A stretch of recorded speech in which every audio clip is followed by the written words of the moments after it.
My name is Margaret Peña Randall, and because I reside in El Paso, I was one of the host committee, and I was assigned the opening event, which was the parade. And one of the reasons I think the reunion was so successful was because we timed it right with the school's homecoming. So that meant that they could participate in some of our activities and we could participate in some of theirs. So the challenge was the parade, and we tried to get vintage cars so that we would be back in the 50s. Joe Sena was the co-chair, and he just did a marvelous job. He found some vintage Jaguars and Jeep and Chevy, and so we had some wonderful vehicles. But the novelty, I think, of the parade, in addition to the cars, was the fact that some of our queens rode in convertibles, and I reproduced their pictures, like the Burgess and Bloom queen, Diana Kraft. We reproduced her picture and put it on each side of the car. And Helen Lewis was our football queen, and she rode in one. Her picture was on there. Let's see. Kay Miser was our all Burgess girl, and she was in one. So we had a chance to have the entries. Some of the car entries were some of our honored students back in high school, and the crowd was huge. I think some of the classmates thought the parade would be, a dozen cars going down the road. Actually, it was about 91 vehicles, and there were thousands of people turned out on Edgemere to watch the parade. And out of consideration for the fact that we aren't young spring chickens anymore, we had some pickups available with chairs so that our classmates who didn't want to walk the parade would be able to ride. And we had several, however, who did walk the 2-mile length of the parade. The people who were standing on the sides were cheering us on, and it was the most fun time. It was the most fun time, and it was a great kickoff because it sort of set the tempo. After the parade was over, we gathered in the stadium, and they had provided chairs for us. And of course, the honored outstanding ex-student was General, 2-star General Bean, I believe. He was the Gary. He was the outstanding ex-student, and he spoke so eloquently at the pep rally. We were acknowledged as being the class of 1959 at our 50th reunion, and it was wonderful. The cheerleaders and the band and the homecoming queen, and it kind of took us all back to our own homecoming and some of the great memories that we had. And then after the football field, we went into a lovely reception that was provided by the school and by the students. And then when we left the school, we went back over to the Wyndham. The hotel was very gracious in providing a wonderful hospitality suite for us. And Carl Johnson and Pam and Hilton Maddox and his wife had prepared a lot of the refreshments for the hospitality suite. Aida Munoz made some of her delicious chili con queso, and Johnny, bless his heart, may his soul rest in peace now, provided a lot of the drinks, and we just had a great atmosphere in the hospitality suite.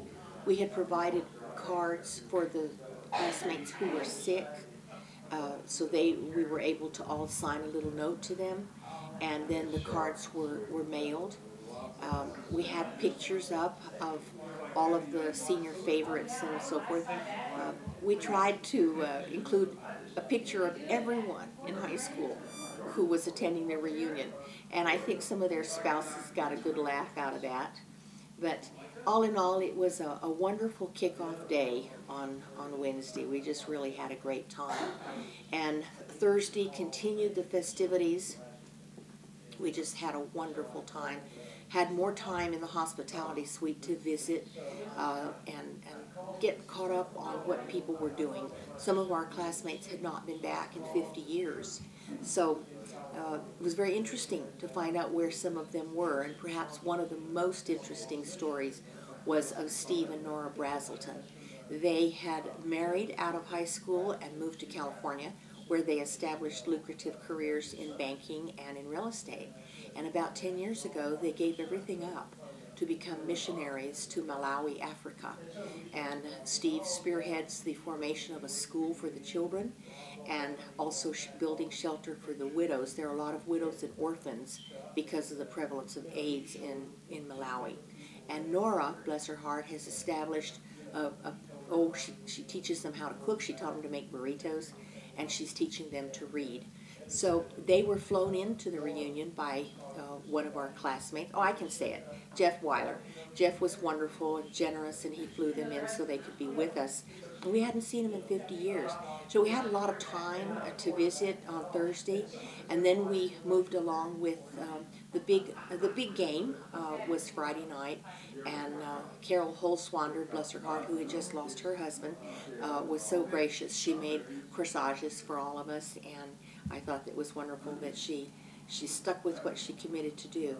So we had a wonderful time cheering on our team at the game, and I know that there's a whole nother story with regard to the football players who came in for our reunion, who had been on the team, and the wearing of the jerseys and visiting in the gym, in the locker room before the game.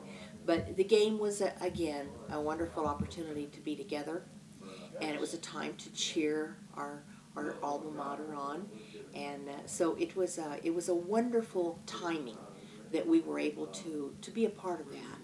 And then on Saturday, the school was so gracious.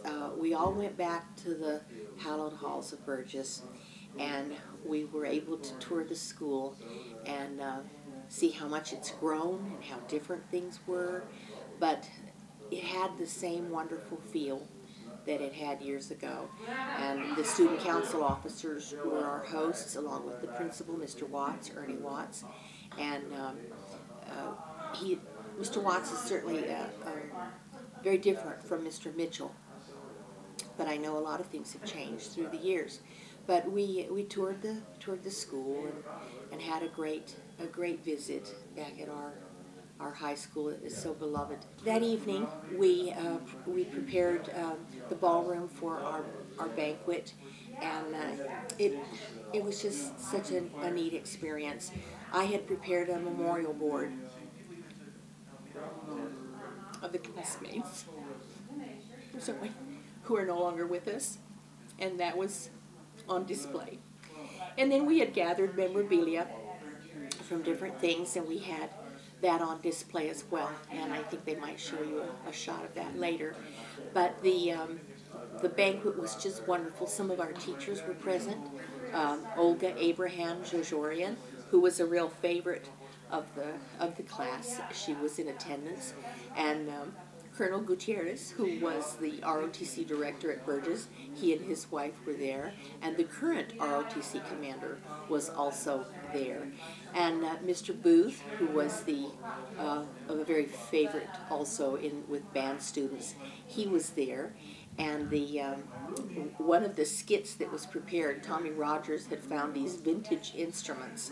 I mean, beat up, tarnished, and holes in the drum and everything, and he had called some of the band classmates, and they sort of put on a little show for us. The music was all dubbed in, so it was really cute that Treby was playing a trumpet that didn't have a mouthpiece, and so it was a lot of fun.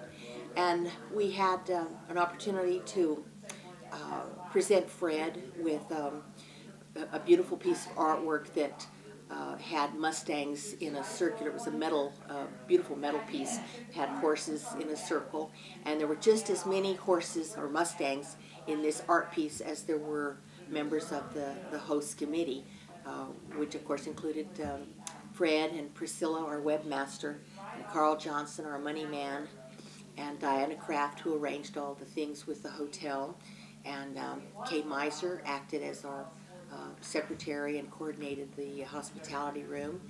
Aida and Johnny Munoz were part of the hospitality. Joe Senna was my co-chair with the parade. So